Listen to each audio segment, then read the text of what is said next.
నమస్తే అండి, ఎలా ఉన్నారు అందరూ? బాగున్నారా? నేనైతే బాగున్నానండి. మీ అందరికీ అమ్మవారి ఆశీస్సులు ఎల్లప్పుడూ ఉండాలని కోరుకుంటూ ఈ రోజున ఒక అద్భుతమైన పరిహారం గురించి తెలుసుకోబోతున్నామండి. పరిహారం తెలుసుకునే ముందు ఒక చిన్న మాట. మొదటిసారికి మాట చెప్తున్నాను మీకు. ఈ పరిహారాన్ని మీరు చేస్తున్నారని నాకు కానీ మరెవరికి కానీ చెప్పకండి.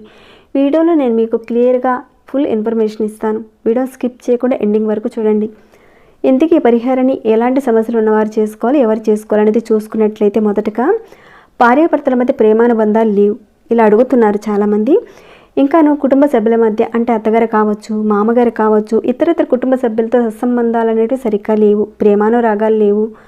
ఇంకాను ప్రేమించిన వారి మధ్య గొడవలు ఎక్కువైపోతున్నాయండి. వాటి నుంచి బయటపడడానికి ఏదైనా పరిహారం ఉంటే కనుక చెప్పండి అని ఈ రకంగా చాలా కామెంట్స్ చూశాను ఈ మధ్యన. మీ అందరి కోసమేనండి ఈ పరిహారం. చాలా మంచి పరిహారం. ఈ పరిహారాన్ని ఎవరైనా చేసుకోవచ్చు, ఆడవారైనా మగవారైనా ఎవరైనా చేసుకోవచ్చు.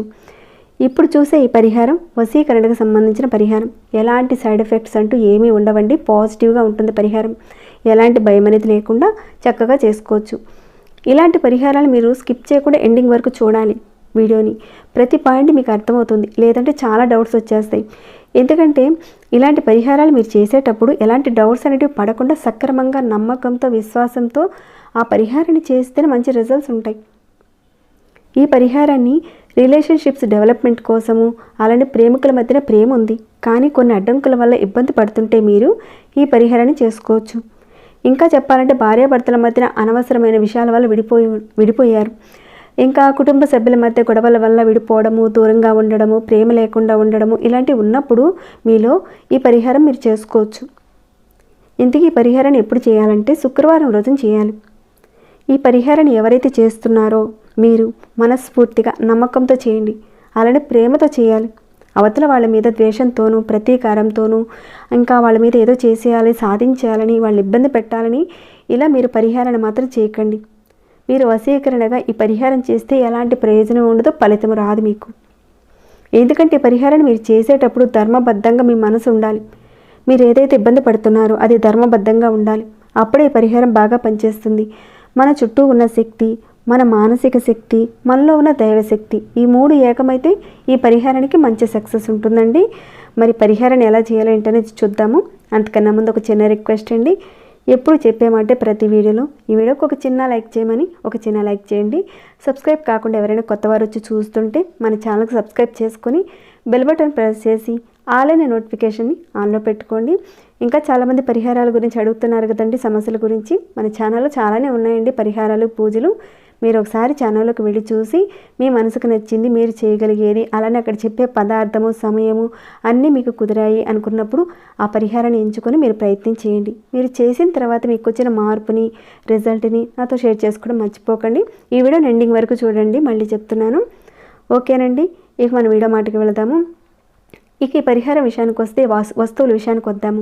చాలా ఈజీగా ఇంట్లో దొరికేటివే ఉంటాయండి. పెద్దగా ఖర్చు పెట్టాల్సిన అవసరం లేదు. చిన్న పరిహారమైనా కానీ చాలా శక్తివంతమైన పరిహారం. మీరు ఈ పరిహారానికని ఒక వైట్ పేపర్ తీసుకోండి. అది రోడతో ఉన్నది కాదండి, పూర్తిగా వైట్ పేపర్గా ఉండాలి. ఒక 2 అంగుళాలు సరిపోతుందండి, తీసుకోండి. అంత మాత్రంది, పెద్దది అవసరం లేదండి. ఇక్కడ చూపిస్తున్నాను కదా, ఇంత మాత్రం తీసుకున్నా సరిపోతుందండి. తర్వాత ఈ పరిహారం విషయంలో ఒక గాజు బాటిల్ అవసరం ఉంటుంది. ఖచ్చితంగా గాజు బాటిల్ అవసరం ఉంటుందండి. ప్లాస్టిక్ది మాత్రం తీసుకోకండి, కేవలం గాజుదే తీసుకోండి. అది కూడా ఇక్కడ నేను మీకు చూపిస్తున్నాను కానీ ఇంత మాత్రం గాజు బాటిల్, ఇంతది అవసరం లేదండి. కాస్త చిన్న బాటిల్ తీసుకుంటే సరిపోతుంది. అది కూడా మూతతో ఉన్న గాజు బాటిల్ తీసుకోండి. ఆ గాజు బాటిల్ మీరు తీసుకొని మీ దేవతా మందిరంలో ఈ పరిహారం చేసుకోవచ్చు, లేదా ఏ గదిలోనైనా సరే చేసుకోవచ్చు. కానీ దేవతా మందిరంలో మీరు చేసుకుంటే ఇంకా మంచిది. సరే, ఆ రకంగా మీరు చక్కగా కూర్చున్నారు దేవతా మందిరంలో కానీ ఏదైనా ఒక గదిలో చక్కగా ఒక చాప వేసుకొని చక్కగా కూర్చోండి. తర్వాత మీరు ఏదైతే వైట్ పేపర్ తీసుకున్నారు కదా, ముందుగా ఆ పేపర్ మీద రెడ్ కలర్ పెన్నుతో కానీ లేదంటే రెడ్ కలర్ మార్కర్ అయినా పర్వాలేదు. అంటే ఇంకా స్కెచ్ పెన్స్ ఉంటాయి కదండి రెడ్ కలర్, ఇక్కడ చూపిస్తున్నాను కదా, రెడ్ కలర్ స్కెచ్ పెన్ అయినా సరే తీసుకోండి. వేరే ఇతర కలర్స్ అంటే బ్లూ కలర్స్, బ్లాక్ కలర్స్ ఇలాంటివి ఉంటాయి కదండి పెన్స్, వాటితో మాత్రం ఇక్కడ రాయకూడదు. కేవలం రెడ్ కలర్ పెన్నుతోనే రాయాలి పరిహారం విషయంలో, అది గుర్తుపెట్టుకోండి. అడుగుతారేమో చెప్తున్నాను. ముందుగా మీరు పరిహారం చేసేవారు మీ యొక్క పేరుని ఆ పేపర్ మీద రాయండి. ముందుగా రాయాలి. జస్ట్ నేనైతే ఇక్కడ ఇంటూ గుర్తుపెట్టి చూపిస్తున్నానండి. మీ అందరికీ అర్థం కావాలని చూపిస్తున్నాను అంతే. కానీ ఇది నేను చేసుకునేది కాదండి. మీ వరకు అనుకోండి. మీరు ఖచ్చితంగా మీ పేరు రాయండి. తర్వాత మీకు ఎవరైతే అనుకూలంగా ఉండాలనుకుంటున్నారో వారి పేరు రాయండి కిందన. ఈ పరిహారంలో పదార్థం మనం చేసే విధానం అనేది చాలా ఇంపార్టెంట్ అనమాట. ఇక్కడ దొరికే పదార్థాలన్నీ కూడా ఇంట్లో దొరికే వస్తువులండి. కానీ మీ యొక్క మానసిక స్థితి నమ్మకాన్ని బట్టి పరిహారం మీకు బాగా పనిచేస్తుంది. అదొకటి గుర్తుపెట్టుకోండి. మనసు పెట్టి చేయండి. అలా మీ ఇంటి కుటుంబ సభ్యులకు కానీ, అంటే మీ అత్తగారు మామగారు ఎవరైనా సరిగ్గా లేరు, మీతో బాగా లేరు, ప్రేమగా లేరు, వారు మీతో అనుకూలంగా చక్కగా ఉండాలనుకుంటున్నారు. ఇంకా ప్రేమికులైనా కావచ్చు. మీరు చక్కగా ఏం చేస్తారంటే ఆ విధంగా రాసేసిన తర్వాత పేపర్లో ఆ పేపర్ని ఒక 4 మడతలుగా మడత పెట్టండి. ఈ రకంగా మడత పెట్టండి. తర్వాత ఆ పేపర్ని ఒక గాజు బాటిల్ తీసుకున్నారు కదండి, ఆ గాజు బాటిల్లో అది కూడా మూతతో ఉన్న బాటిల్ తీసుకోండి. తర్వాత మీ యొక్క పేర్లు రాశారు కదండి, అంటే మీ పేరు తర్వాత అవతల వారి పేరు రాశారు కదా, మడత పెట్టారు కదా ఆ పేపర్ని ఆ బాటిల్లో పెట్టండి. పెట్టేసిన తర్వాత దాంట్లోకి మీరు పంచదారని పెట్టండి. అంటే కొన్ని ప్రాంతాల్లో చక్కెర అంటారు కదండి, కాస్త పంచదారని పెట్టండి. ఈ పరిహారానికి మీరు ఒక white colour paper, red colour pen, గాజు బాటిల్, అలానే పంచదార ఇవేనండి అవసరం పడతాయి. ఇంక పెద్దగా అవసరమే ఉండవు. ఆ పేపర్ కనిపించకుండా చక్కగా పంచదారని ఆ పేపర్ మీద పోసేయాలి. అయితే ఈ పరిహారం మీరు చేసినట్లుగా కూడా ఎవరికీ చెప్పకండి. నాతో కూడా చెప్పకండి. నేను చేస్తున్నాను కానీ నాతో కూడా చెప్పకండి. ఒకవేళ మీరు చెబితే ఆ పరిహారం పనిచేయదు. ఎందుకంటే మీ మనసులో ఉన్న శక్తి, చుట్టూ ఉన్న శక్తి అనేది కాస్త న్యూట్రల్ అయిపోతుంది. అక్కడ ఎనర్జీ అనేది పనిచేయకుండా పోతుంది. అప్పుడు మీ కోరిక అనేది పనిచేయదు. ఇంత కష్టపడుతున్నారు కదండి, దేనికండి? మీకోసమే కదా. కాస్త ఎవరికీ చెప్పకుండా మీ మనసు అనేది చక్కగా పెట్టుకొని చేయండి. ఈ విధంగా చేసిన తర్వాత ఆ బాటిల్ మీద మూత అనేది పెట్టేయండి. ఆ రకంగా మూత పెట్టేసిన తర్వాత మీరు చక్కగా ఆ బాటిల్ని పట్టుకోండి. చేత్తో పట్టుకోండి, కుడి చేత్తో పట్టుకొని ఎవరైతే మీకు అనుకూలంగా మారాలని మీరు కోరుకుంటున్నారో వారి పేరును తలుచుకోండి. ఒక 5 నిమిషాల పాటు వారు అనుకూలంగా మారాలి, నాకు అనుకూలంగా మారాలి అని ఇలా అనుకుంటూ చేయండి. ఈ పరిహారాన్ని భార్యాభర్తలు చేసుకోవచ్చు, ప్రేమికులు చేసుకోవచ్చు, వివాహమై విడిపోయిన వారు కూడా చేసుకోవచ్చు. ఇంకా ఈ పరిహారాన్ని నెలసరిలో మీరు ఉన్నప్పుడు కూడా చేసుకోవచ్చు. ఆ వెసులుబాటు కూడా ఉందండి ఈ పరిహారం విషయంలో. ఇక మీరు హాస్టల్లో ఉన్నా కానీ అక్కడైనా చేసుకోవచ్చు. ఇక్కడ మంత్రాన్ని జపించాల్సిన అవసరం పడదు. కేవలం మన మనసు అనేది ఒక మంత్రం. మన సంకల్ప బలానికి ఒక పదార్థాన్ని చేర్చి ఆ పదార్థంలో ఉన్న శక్తిని, శుక్రుడి యొక్క స్థితిని, అంటే శుక్రుడు అనుకూలంగా ఉంటే ప్రేమానుబంధాలు బలపడతాయి. గ్రహస్థితిని అనుకూలంగా మార్చుకోవడానికి, అంటే శుక్రబలం తక్కువగా ఉన్నప్పుడు ఇలాంటి పరిస్థితులు ఉంటాయన్నమాట. ఇక్కడ మీరు ఒకే ఒక్క పేరుని ఒకే ఒక్క పేపర్లో రాసి చేశారు. కానీ మీరు ఒక 4గురికి చేసుకోవచ్చు, 5గురికి కూడా చేసుకోవచ్చు. ఒక ఎగ్జాంపుల్గా చెప్తాను. ఇక్కడ మీరు ఆడవారు అనుకోండి, మీ హస్బెండ్ మీకు అనుకూలంగా ఉండాలి, మీతో ప్రేమగా ఉండాలని మీరు అనుకుంటారు. అలానే మీ అత్తగారు మామగారు వాళ్ళు కూడా మీకు అనుకూలంగా ఉండాలని అనుకుంటారు, కోరుకుంటారు మీరు. అప్పుడు వారి పేర్లకు తగ్గట్టుగా 4గురు ఉన్నారనుకోండి, 4 పేపర్లు తీసుకోండి. ఒక్కొక్క పేపర్లో మీ పేరు రాయండి, అలానే వారి పేరు రాయండి. ఇక్కడ ఈ పరిహారంలో 4గురికి కానీ 5గురికి మాత్రమే చేసుకోవాలి. ఎక్కువ మందికి మాత్రం చేసుకునే వెసులుబాటు లేదండి. కేవలం 4గురికి కానీ 5గురికి మాత్రమే చేయాలి. ఇప్పుడు ఒక పేపర్ మీద మీరు చక్కగా మీ పేరు, మీ హస్బెండ్ పేరు రాశారు, బాటిల్లో పెట్టారు, పంచదార పోసేశారు. బాటిల్ని పట్టుకొని వారు అనుకూలంగా మారాలి అని అనుకుంటారు.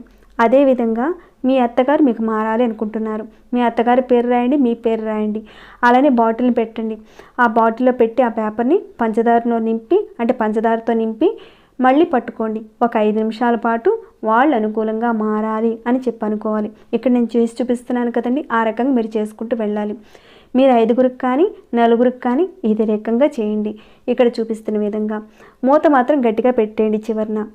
ఇలా మీరు ఒక్కొక్క పేరుని మీరు తలుచుకొని వారు మీకు అనుకూలంగా మారాలి అని ఒకరి పేరుని ఒక 5 నిమిషాల పాటు, మరొక పేరుని మరొక 5 నిమిషాల పాటు, ఇలా ఒక్కొక్క పేరుని మీరు తలుచుకొని అనుకూలంగా మారాలి అని అనుకోవాలి.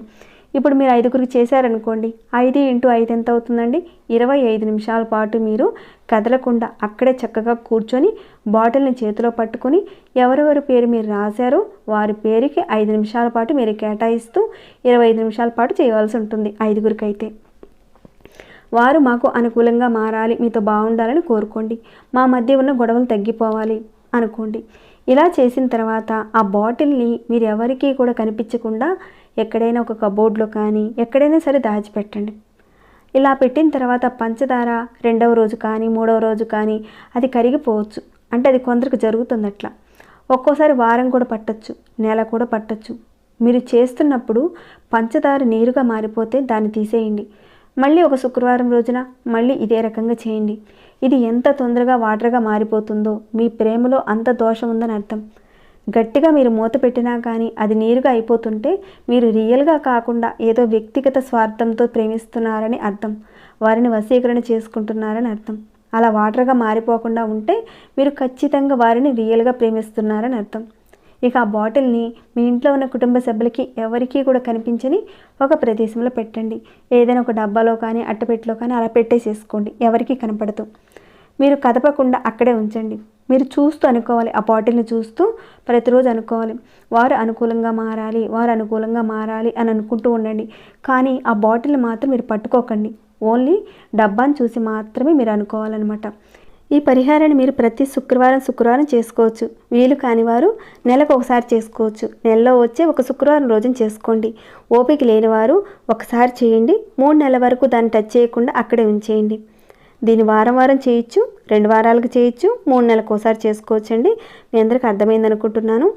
దీన్ని మీరు ఎంత ప్రేమగా చెప్పుకుంటారో వారు తొందరగా వశీకరణ అవుతారు. పంచదారలో ఆ శక్తి ఉంది. మీరు చేసిన తర్వాత ఫలితం రాకపోతే మరొకసారి చేయండి. ఎందుకంటే మనలో ఉన్న శక్తి, ప్రకృతిలో ఉన్న శక్తి, మనం మనస్ఫూర్తిగా అక్కడ ధర్మబద్ధంగా ఉంటే ఖచ్చితంగా మెల్లమెల్లగా మీకున్న సమస్యలు తీరిపోతాయి. మరి ఈ రకంగా చేసిన తర్వాత ప్రతి శుక్రవారం చేసేటప్పుడు మరి ఈ పంచదారని ఏం చేయాలి అని మీకు డౌట్ వచ్చే ఉండొచ్చు. ఆ పంచదారని, ఆ పేపర్స్ని ఎవరు తొక్కని ఒక ప్రదేశంలో వేయండి. మళ్ళీ ఆ బాటిల్ మీరు యూజ్ చేసుకోవచ్చు. ఈ రకంగా మీరు చేస్తూ ఉండండి. మెల్లమెల్లగా మార్పులు వస్తాయి. ఖచ్చితంగా మీకు రిజల్ట్ అనేది కనపడుతుంది. ఈ మధ్యన చాలామంది కామెంట్స్ పెడుతూ ఉన్నారు కదండి ఈ విషయం మీద. తప్పకుండా చేసుకోండి. మీ అందరికీ కూడా ఫలితం రావాలని నేను కోరుకుంటున్నాను. ఇక ఈ వీడియోని ఇంతటితో ముగిస్తున్నాను. ఇంకా లైక్ చేయకుండా ఎవరైనా చూస్తుంటే ఒక చిన్న లైక్ చేయండి. సబ్స్క్రైబ్ కాని వారు సబ్స్క్రైబ్ చేసుకొని ప్రతిరోజు మన ఛానల్లో ఉన్న వీడియోస్ని చూస్తూ ఉండండి. మరొక భక్తి వీడియోలో మళ్ళీ మిమ్మల్ని కలుసుకుంటాను. అంతవరకు సెలవు.